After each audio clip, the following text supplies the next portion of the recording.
వీక్షకులకు స్వాగతం, నమస్కారం. మతి భ్రమించిన జగన్మోహన్ రెడ్డి మతి మారిన మాటల్ని విశ్లేషించడానికి మనతో కూడా ఉన్నారు సోషల్ యాక్టివిస్ట్ శ్రీల గారు. వారిని అడిగి ఆ మతి మారిన మాటల వెనక ఉన్న అర్థాలను తెలుసుకునే ప్రయత్నం చేద్దాం. నమస్తే. నమస్తే అండి. జగన్మోహన్ రెడ్డి మతి భ్రమించి మతి మారిన మాటలు నిన్న మీరు ఆయన మీటింగ్లో వినే ఉంటారు, సమావేశంలో. గూగుల్కి అమెజాన్కి తేడా తెలియకుండా నొక్కుడు మాట్లాడుతున్నాడు. అలాంటి మూర్ఖుడు మాట్లాడిన మాటలు వినే పరిస్థితులు ప్రజలు లేరన్న సంగతి ఆ వెనక ఉన్న సన్నాసులు అందరికీ తెలుసు. జగన్మోహన్ రెడ్డి చెప్పే అబద్ధాలు వినలేక ఆ వెనక ఉన్న 3-4 మాజీ మంత్రులు వాళ్ళు ఎలా ఇబ్బంది పడుతూ నవ్వుకుంటారో మనం చూసాం. ఆ జగన్మోహన్ రెడ్డి వ్యాఖ్యలను ఎట్లా చూస్తారు, ఎట్లా విశ్లేషిస్తారు? మనం చిన్నప్పుడు కథ ఉండేదండి. నేరేడు చెట్టు మీద కోతి ఉండేది, కింద నీటిలో ఒక మొసలు ఉండేది. ఆ చెట్టు కాయలన్నీ తినమరిగిన ఆ మొసలి ఈ కోతి అటు ఇటు గెంతుతూ ఉంటే ఆ చెట్టు కాయలు పడేవి, ఆ మొసలు తినేది. అబ్బా ఈ కోతి ఇచ్చిన కాయలు ఇలా ఉంటే దాని గుండెకాయ ఇంకెంత బాగుండిద్ది అని చెప్పేసి ఒక రోజు ప్లాన్ చేసింది. ఆ స్టోరీ అందరికీ తెలిసిందే. చివరికి కోతి ఏం చెప్పిద్ది అంటే తెలివి ప్రదర్శించి, నా గుండెకాయ చెట్టుకు తగిలిచ్చి వచ్చాను, నువ్వు ముందే చెప్పినట్టు తీసుకొచ్చేదాన్ని కదా అని.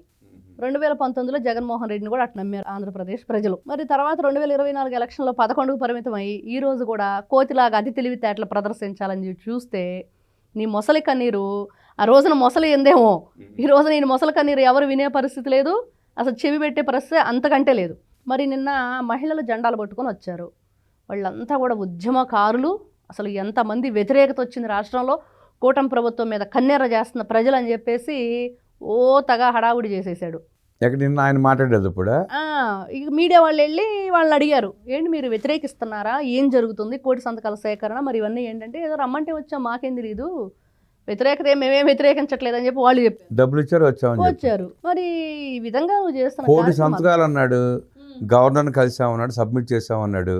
అక్కడ చూస్తే కనీసం 10 పేపర్లు 10 పేజీల ఫైల్ లేదు. అంటే 10 పేజీల ఫైల్లో కోటి సంతకాలు ఉన్నాయా? ఇంతకీ జనం అనుకునేది ఏంటంటే అది కూడా ఏ డస్ట్బిన్ జ్యూస్ వేసి వచ్చాడు తప్పించి తీసుకోలేదు అనేది ప్రజలు అన్నది. మరి ఏం చెప్పాలి చెప్పండి? అసలు కనీసం ఈ 11 మంది అసెంబ్లీకి రాని 11 మంది ఎమ్మెల్యేలైనా సంతకాలు పెట్టారా దానిలో? అసలు జగన్మోహన్ రెడ్డి పెట్టుంటాడా? 11 ఎమ్మెల్యే ఈ 11 ఎమ్మెల్యే కనీసం 11వ సంతకం అన్నా పెట్టాడా లేదా అంటే ఎవరికి కూడా అర్థం కాని పరిస్థితి. వీళ్ళు ఈ కోటి సంతకాల సేకరణ పక్కన పెడితే నిన్న జగన్మోహన్ రెడ్డి గారి ప్రెస్ మీట్. మందులు వేసుకోవటం మర్చిపోయాడా, మతి భ్రమించిందా, లేకపోతే మర్చిపోయి మతిమరుపాళ్ళ మాట్లాడుతున్నాడు? మతి భ్రమించి ఆఖరికి ప్రధానమంత్రి నరేంద్ర మోదీని కూడా విమర్శిస్తున్నాడు. అంటే నీకు అంత పెరిగింది ఏంట్రా చేదస్తాం అని చెప్పేసి సినిమాలో డైలాగ్ లాగా జగన్మోహన్ రెడ్డి గారి వ్యవహార శైలి. ఇక్కడ మాత్రం జగన్మోహన్ రెడ్డి క్వార్టరీ అని చెప్పి పాపం విజయసాయి రెడ్డి ఎప్పుడు తలవగలు కొట్టుకుంటాడు. ఈసారి క్వార్టరీ కుట్ర చేసింది జగన్మోహన్ రెడ్డి మీద అనేది మాత్రం సుస్పష్టంగా అర్థమైపోతుంది అక్కడ. ఎందుకంటే మోడీ గారిని అనేంత వ్యక్తి అయిపోయాడా, అసలు మోడీ గారిని విమర్శించేంత వ్యక్తి ఈయన ఎదిగిపోయాడా అంటే అలవాట్లో పొరపాటుగా ఏదో మాట్లాడి ఈ రోజున పాపం గుక్కబట్టి ఏడుస్తున్నాడు 4 గోళ్ల మధ్య కూర్చొని జగన్మోహన్ రెడ్డి అని అంటున్నారు. ఇక్కడ పీపీపీ మోడల్ని అటు కోర్టు ఆహ్వానించింది, ప్రజలు ఆహ్వానిస్తున్నారు. ఆయన పీపీపీ గురించి మాట్లాడుతూ ప్రైవేట్ పరం అంటున్నాడు. ఎంత దుర్మార్గుడు అంటే జగన్మోహన్ రెడ్డి. ప్రభుత్వం ప్రైవేట్ భాగస్వామ్యం పీపీపీ, అంతే కదా? పీపీపీ అంటే ప్రైవేట్ పబ్లిక్ పార్ట్నర్షిప్. దాన్ని ప్రైవేట్ పరం అంటాడు. అంటే అబద్ధాన్ని చెప్పి ప్రజలు నమ్మిద్దామని భ్రమలో బ్రతుకుతున్నాడు. ఇంకా ఆ భ్రమలోంచి బయటకు వస్తే జగన్మోహన్ రెడ్డి ఆ పార్టీ శాంత సమాధి కాకుండా ఉంటుందని ఉద్దేశంతో ఆ వెనకాల ఉన్న సన్నాసులన్నా సరిగ్గా చెప్పలేకపోతున్నారు. అసలు చెప్పట్లేదు. కనీసం వాళ్ళు ఈ యోగా డే గురించి మాట్లాడాడండి. అసలు అక్కడ సందర్భం కాదు, సమయం కాదు. మరి మాట్లాడితే ఏం చెప్పాడు? వెనక నుంచి 150 కోట్లు 130 కోట్లు అంటున్నారు, 330 కోట్లని ఈ మహానుభావుడు చెప్తున్నాడు. అసలు అక్కడ 130 కాదు 330 కాదు, అయ్యింది 62 కోట్లు. దాంట్లో 90% సెంట్రల్ గవర్నమెంట్ ఇచ్చింది. అది వరల్డ్ ఇంటర్నేషనల్ యోగా డే, ప్రపంచ యోగా దినోత్సవం రోజు ఆంధ్రప్రదేశ్ స్టేట్గా సెంట్రల్ గవర్నమెంట్ ఎంపిక చేసుకుని ఆంధ్రప్రదేశ్లో ఏర్పాటు చేసే అవకాశం కల్పించింది. గిన్నీస్ బుక్ ఆఫ్ రికార్డు స్థాయిలో దాన్ని నిర్వహించడం, గిన్నీస్ బుక్ ఆఫ్ రికార్డ్స్ ఎక్కింది కదా. దాన్ని కూడా జీర్ణించుకోలేని అసమర్థుడు, చేతగాని చవట జగన్మోహన్ రెడ్డి. అసలు ఇతనికి ఆరోగ్యం పట్ల, ప్రజల యొక్క వాళ్ళ ఆరోగ్య పరిస్థితి పట్ల జగన్మోహన్ రెడ్డి గారికి ఏమాత్రం అవగాహన, కనీసం ఒక అభిప్రాయం ఉన్నా కూడా అలా మాట్లాడండి. అంటే జగన్మోహన్ రెడ్డి అభిప్రాయం అంటే పేద ప్రజలకి కల్తీ మద్యం తాగించి వాళ్ళ ప్రాణాలు తీసి వాళ్ళ రక్తం తాగటం అతనికి ఇష్టం. వాళ్ళ ఆరోగ్యం బాగుపడటాన్ని ఎందుకు ఇష్టపడట? పొరపాటును కూడా ఇష్టపడడు. కాబట్టి అట్లాంటి వ్యక్తి ఏ విధంగా ఆలోచిస్తాడు అంటే, ఈ రోజున ఆయన ఋషికొండ ప్యాలెస్కి 500 కోట్లు లెక్క అడిగితే చెప్పలేని జగన్మోహన్ రెడ్డి, ఆయన సిట్టింగ్ వేసి 400 కోట్ల రూపాయలతో తిరుమల తిరుపతి దేవస్థానం సెట్టింగ్ వేసినప్పుడు దానికి సమాధానం చెప్పలేక, రంగులకి వేయటానికి, తీయటానికి, చిక్కీల మీద, కోడిగుడ్ల మీద కూడా రంగులు వేయడానికి తీయడానికి 3,800 కోట్లు ఖర్చు పెట్టాడు. మరి ఇన్ని వేల కోట్ల రూపాయలు ఖర్చు పెట్టి నువ్వు సమాధానం చెప్పలేక ఈ రోజున కూటమి ప్రభుత్వాన్ని క్వశ్చన్ చేస్తున్నావంటే, ఫస్ట్ నువ్వు సమాధానం చెప్పు. బాబాయి గొడ్డల పోటు చెప్పు, తల్లిని చెల్లిని గెంటేయటానికి చెప్పు, సునీతకి ఎందుకు న్యాయం జరగట్లేదో చెప్పు. నిన్న ప్రెస్ మీట్ ఎందుకు పెట్టాడండి? గవర్నర్ దగ్గరికి వెళ్ళాము, పీపీపీ ప్రైవేట్ పరము, దాని మీద మా అభ్యంతరాలు తెలియజేస్తామని చెప్పాడు కదా. దాని గురించి ఒక మాట మాట్లాడు. దాని మీదే మాట్లాడాలి కదా ప్రెస్ మీట్. ఈ ఎదవ సోదంతా ఎందుకు జగన్మోహన్ రెడ్డికి? ఎందుకు అంటే పిపిపి గురించి అక్కడ ఏమీ లేదు లేదు కాబట్టి, అక్కడ మహిళలు ఏదైతే జెండాలు తీసుకొని వచ్చారో అదే పరిస్థితి జగన్మోహన్ రెడ్డిది కూడా కాబట్టి ఏం చెప్తాడు? ఎందుకు చెప్పాలి? ఆయనకి ఏం అవసరం ఉంది? ఏమీ లేదు, అసలు లేదు. కాబట్టి ప్రజల గురించి ఒకటేనండి, ఆయనకు అవసరం లేనిది అనవసరం అయింది ప్రజలను పిచ్చోళ్ళు చేయడానికి వచ్చిన ఇంకొక పిచ్చి వ్యక్తిలా కనిపిస్తున్నాడు తప్పించి ఏమని చెప్తాడు?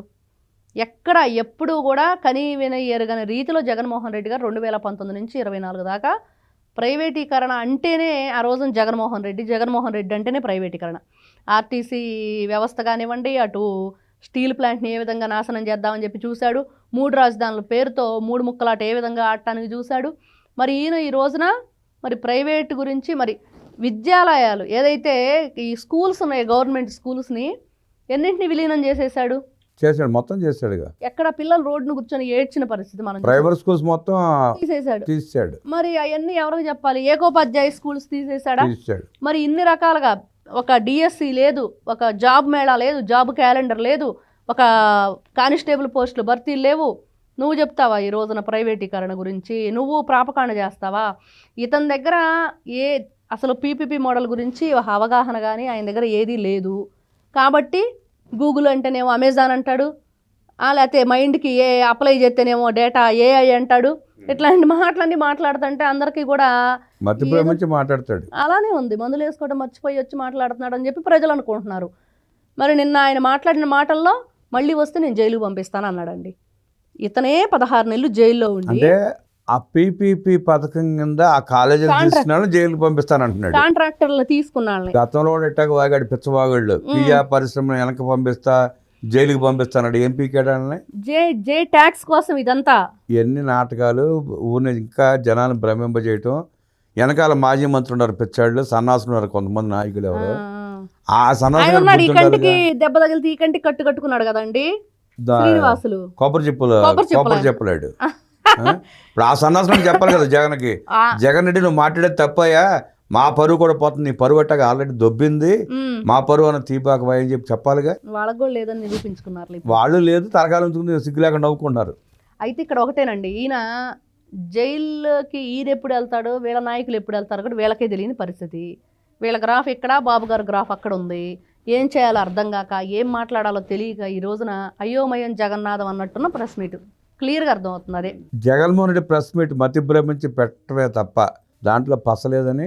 జగన్మోహన్ రెడ్డికి పరిపాలన చేతకాక చావలేక కేవలం లిక్కర్ స్కామ్ చేసుకోవడానికి ప్రభుత్వాన్ని చేపట్టి ప్రజల నిండు ప్రాణాలు తీసి లక్షల కోట్లు దోచుకొని పారిపోయి ఇవాళ మళ్ళీ అవాకులు చవాకులు పేలుతున్నాడంటూ తూర్పారబట్టిన శ్రీలీలా గారికి ధన్యవాదాలు తెలియజేస్తూ నమస్తే.